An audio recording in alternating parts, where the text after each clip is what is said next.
moth flying right behind the camera, which is pretty perfect. Hi, I am in the midst of a small vacation. My partner and I came out to this cabin. We've been here before, and it really just reminds me, I guess, who I am, and it takes away kind of all the distractions of life. There's no cell phone reception out here, and there's pretty shitty Wi-Fi. So it's just been a wonderful moment to kind of step away and reconnect, which is primarily why I wanted to make this video. Reconnection is something that I actually have a really hard time with. I go through phases where my deities, where my kind of guides, my ancestors, all the people just don't speak to me. And I sit at my altar, I try and listen, and I actually end up feeling really alone and really isolated. And despite how much I work to try and facilitate the relationship with my deities or with my ancestors or with kind of anyone that I work with, it just doesn't fit. It just doesn't work out. And so I'm thankful to have moments like this where I can come into nature and kind of feel maybe not necessarily connected to divine in the way that I can communicate with my deities, but I really feel connected to myself. I mostly just wanted to talk to the feeling of being really alone, and what you might be able to do in those circumstances if you can't go places, if you can't find your connection, I guess. Whenever I hit moments like that, and I actually hit one yesterday, where I feel really lost. I don't have any guidance. It feels like my intuition is shut off. It feels like my connection to source is shut off. It feels like even my common sense is shut off. And so I brought my knitting outside. I sat by the little creek that's out here, and I just prayed. And that's what I prayed is what I wish to offer to you here.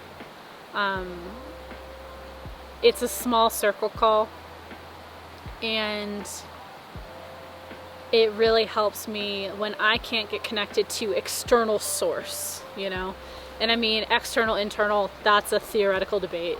They're all the same thing. But especially when you're dealing with trauma, when you're dealing with mental health issues, when you're dealing with circumstances in life that cut you off from that. And that happens a lot. It happens to a lot of people. This is basically what I use to connect to myself first.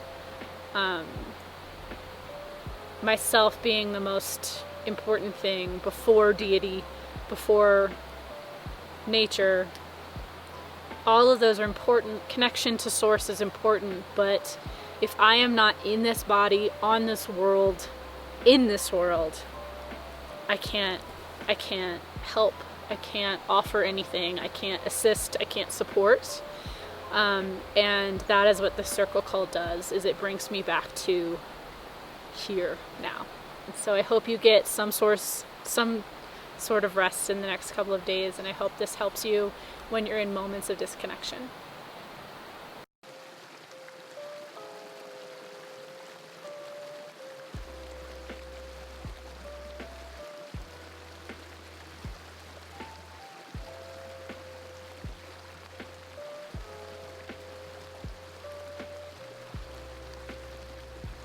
So for this ritual, find yourself in a place that is comfortable.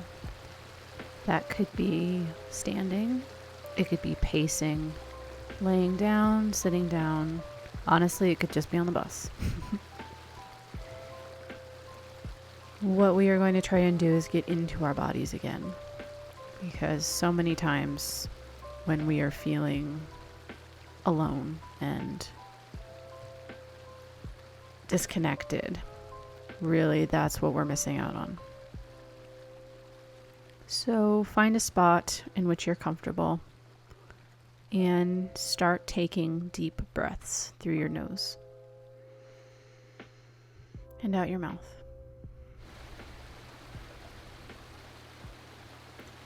I am a huge advocate for making noises too. So if you find that you need to scream it out or sigh it out, I am a huge fan of the so let it out.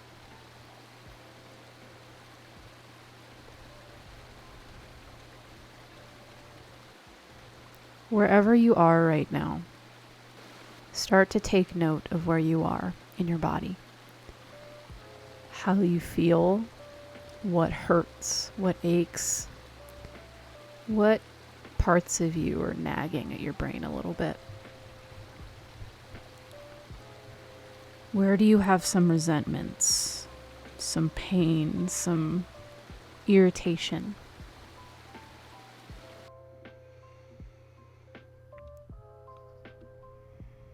And as you continue to breathe in really deeply, I invite you to just say hello to them like an old friend. Try not to let yourself fall into negative speak about how something may burden you or hurt.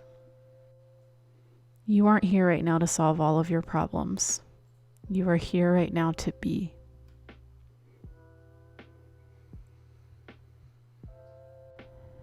For the circle call, you're welcome to take my words and use them as you wish, or you're welcome to just listen to me and let my words speak in your body. So take a deep breath in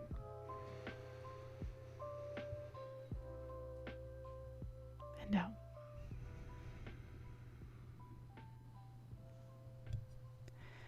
We call to the parts of ourselves that embody air. We call to expansiveness, to the parts of ourselves that flow and breathe. I call to the cells of my lungs. May they be healthy. May they be alive. I call to the parts of myself that are creative, that flow in between me and others. The parts of me that feel the breeze on my skin. I call to the parts of me that flow like a web in between myself and others, that form the bonds of community that I am around. I call to the parts of me that are supported by that web, however big or however small that is. I call to the parts of me that embody air.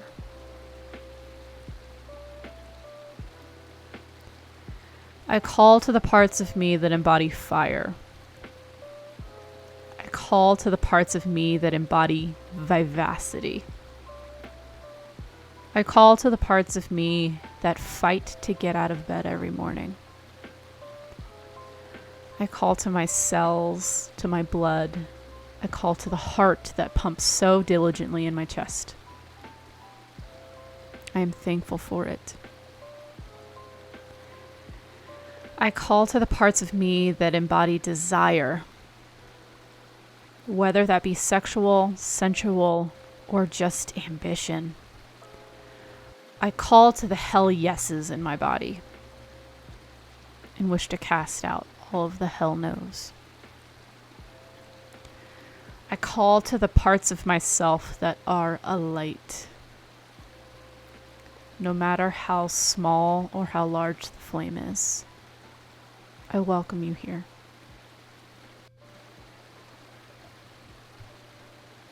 I call to the parts of myself that embody water. I call to the parts of myself that embody persistence. I call to the depths of my soul. I call to the beautiful questions I ask of this universe. I call to the light shallows, the waves tossing and turning and playing and laughing. I call to the fact that I hold both in my body, the ever-present dark depths and the incredibly light and moving shallows. I call to the parts of me that feel and cry and laugh and experience joy. I also call to the parts of me that embody and feel and survive the grayness, the anxiety, the ever-present rumination that makes us feel not human. It makes us feel not ourselves. I call to all parts of myself in this human experience. You are welcome here.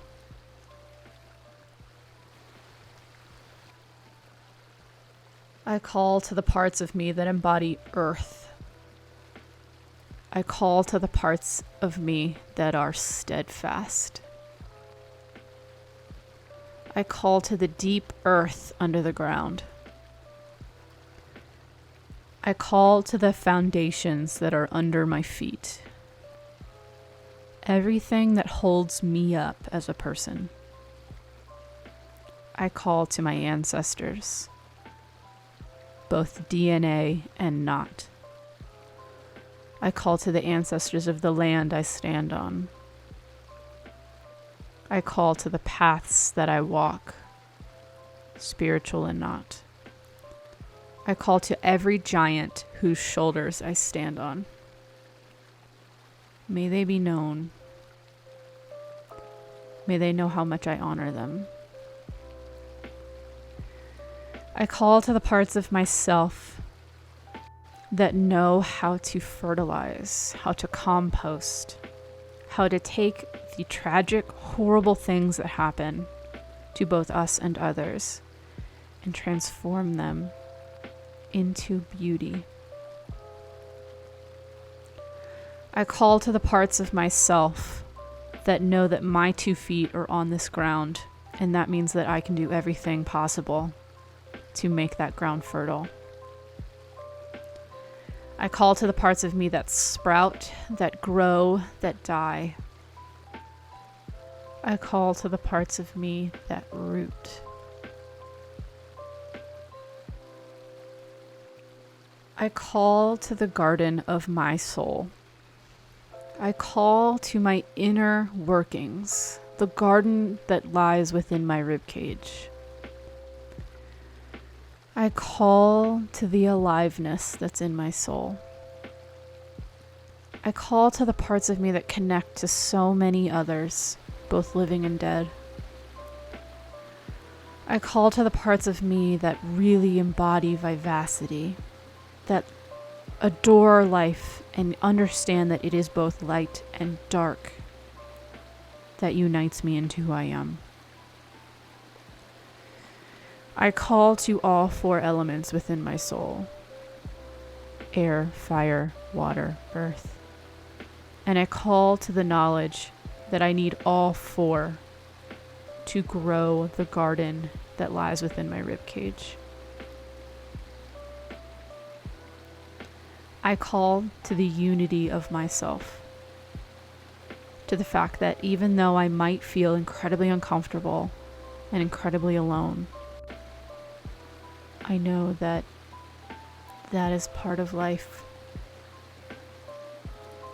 and I embrace it instead of reject it.